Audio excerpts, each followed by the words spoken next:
Demo BEM UI diadang polisi, CCTV publik mati total hingga tudingan penumpang gelap. Bus rombongan mahasiswa sempat diadang polisi di kawasan Semanggi saat menuju Bundaran HI. Yang paling mencurigakan, tepat saat aksi mulai memanas, akses CCTV publik di seluruh penjuru Jakarta mendadak mati total tanpa kejelasan. Di sisi lain, Polda Metro Jaya justru menyebar Satgas Gakum dan mengklaim telah mengidentifikasi kelompok penyusup yang berniat menunggangi aksi demonstrasi ini. Namun matinya CCTV dan pengalihan rute tak menyurutkan nyali massa yang tetap solid menyuarakan 5 tuntutan tajam. Pertama, menghentikan pemborosan APBN. Kedua, menurunkan harga kebutuhan pokok dan BBM. Ketiga, menghentikan program makan bergizi gratis serta pembangunan Kopdes. Keempat, menghentikan militerisme di ranah sipil. Dan kelima, mendesak pemerintah mengakui kesalahannya. Menurut kalian, apakah CCTV mati ini murni kebetulan atau taktik pembungkaman? Tulis opini kalian dan follow Orang Dalam Update. Kalau dipanggil Yang Maha Kuasa, aku lihat, tetap saya monitor kalian. Kalau kalian kurang ajar, malam-malam aku turun nyari kau. Jangan main-main kau. Kau melanggar, berkhianat kepada Merah Putih, aku turun, aku cari kau. Teman-teman, polisi melarang rakyatnya untuk bersuara, teman-teman. Kita mau ibadah. Oh, Bapak nggak tahu aturan beragama? Ya, semuanya. Kita mau sholat di Pak. Apa mau kita buka sendiri, Pak?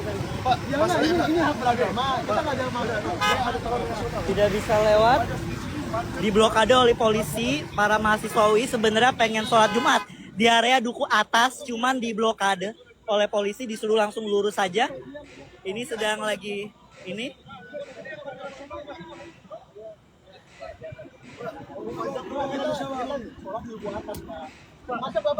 Ini ketua BEM UI sedang bernegosiasi. Sebentar lagi, jam 12 sebentar lagi, Pak. Ini Pak, tadi kalau mobil boleh lewat, kenapa Kopaja nggak boleh lewat? Permasalahan itu, tadi kita apa? Kita apa bedanya sama mobil itu?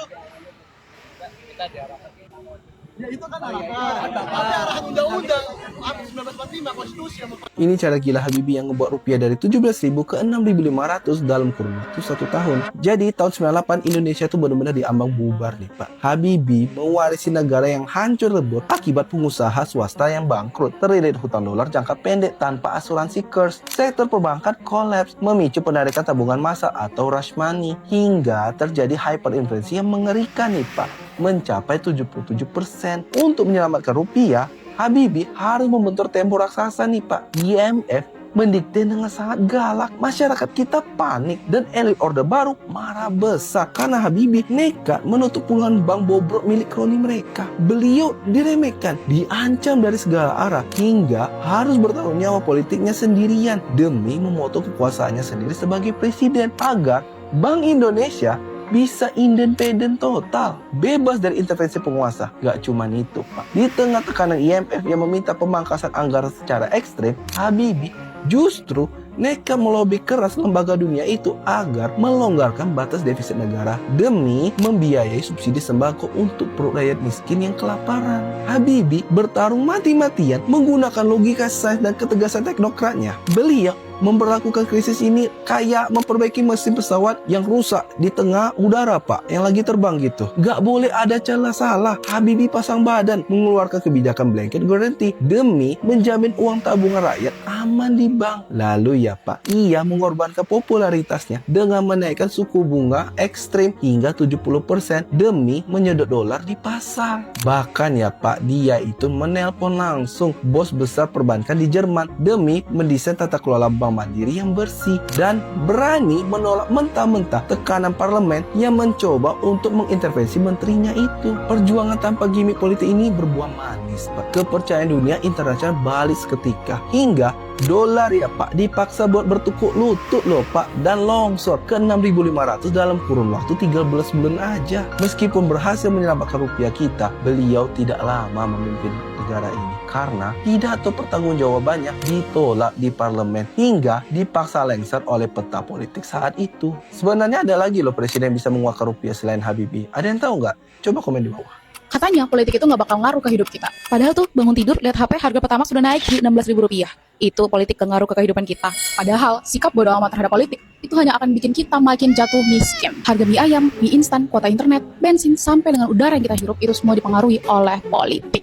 Tidak peduli dengan politik, bukan berarti kamu berada pada posisi netral. Justru itu membuat posisi hidup kamu jauh lebih rentan untuk dimanipulasi, dibodohi, bahkan dimanfaatkan, terutama oleh rezim kapitalis. Sikapmu itu sama saja kayak kamu lagi nutup mata terhadap aturan main yang mengatur seluruh aspek kehidupan kamu. Ulangin, seluruh aspek kehidupan kamu. Mari kita analogikan politik seperti tukang ledeng maupun tukang listrik yang melakukan pekerjaan di rumah kamu. Air mengalir tanpa hambatan, lampu menyala tanpa ada yang menghambat, itu semua karena apa yang dilakukan, dikerjakan, diperbaiki oleh tukang ledeng dan juga tukang listrik. Abai terhadap politik artinya kalian sedang abai pada orang-orang yang bekerja memperbaiki dan membuat listrik dan air tadi bisa menyala atau mengalir dengan lancar. Mari coba kita ungkit kembali tentang sebuah isu terkait dengan kebijakan Tapera di tahun lalu yang kita tahu hari ini nggak jadi naik.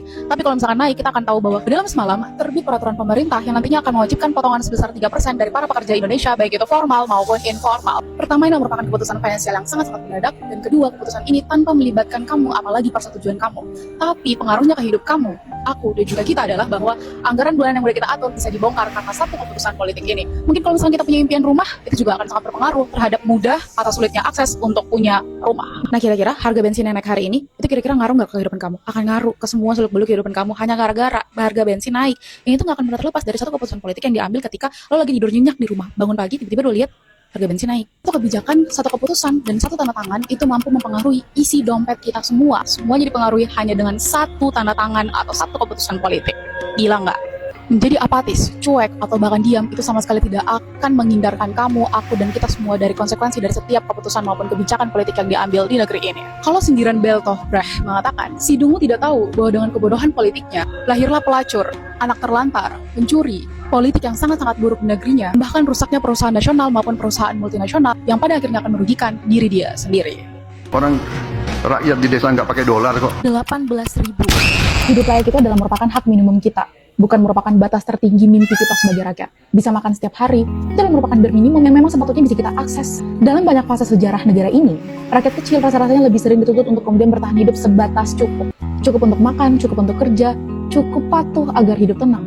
Orang rakyat di desa nggak pakai dolar kok, ya kan? Belum lagi dengan kemiskinan di negara kita versi data Bank Dunia yang menyebut bahwa kemiskinan kita semakin meningkat 60% dengan 171,8 juta jiwa. Masih tergolong kelompok rentan dan miskin jika pengeluaran warga kita 20.000 hingga 40.000 sehari. Tapi kita selalu dipaksa untuk hidup dengan cukup dan bersyukur yang jauh dari kata itu.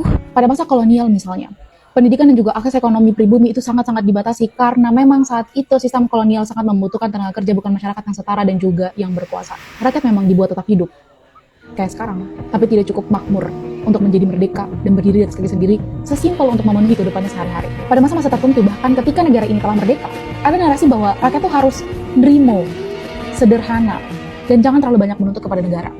Padahal itu merupakan tanggung jawab negara, kewajiban negara yang merupakan hak kita untuk meminta itu. Apalagi kita bayar pajak. Tapi masalahnya adalah, kita dituntut untuk cukup, dituntut untuk hidup sederhana. Sementara para elit, baik kolonial maupun para penguasa, mereka tetap hidup nyaman, bergelimang harta, di atas kursi kekuasaan dan justru sangat-sangat berlebihan. Contoh, saat masyarakatnya diminta untuk kemudian efisiensi dalam segala kebutuhan, tapi mereka sedang menghambur-hamburkan uang untuk beli kaos kaki, motor listrik, untuk membeli anything else yang sebenarnya itu sama sekali tidak berkaitan dengan kerja-kerja mereka. Belum lagi dengan fenomena dinasti politik, bagi-bagi jabatan, bagi-bagi uang, bagi-bagi kekuasaan, militer, mengurus pertanian, perkebunan, jagung, padi, mengurus gizi.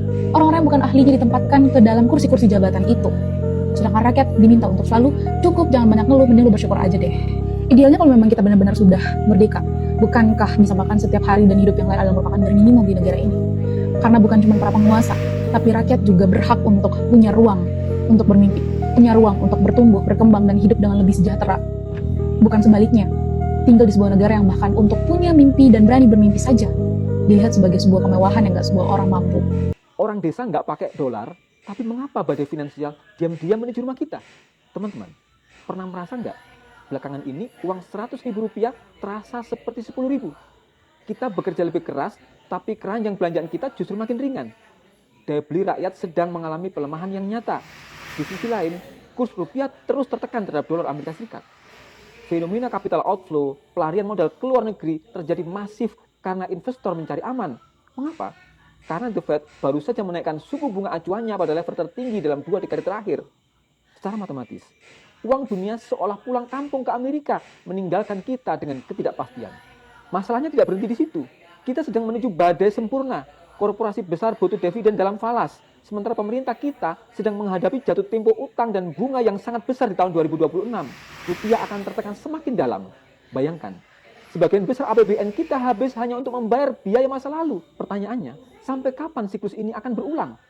Kemiskinan, sempitnya lapangan kerja, dan harga barang yang melambung seolah menjadi kutukan yang tak habis-habis dalam sistem moneter kita saat ini.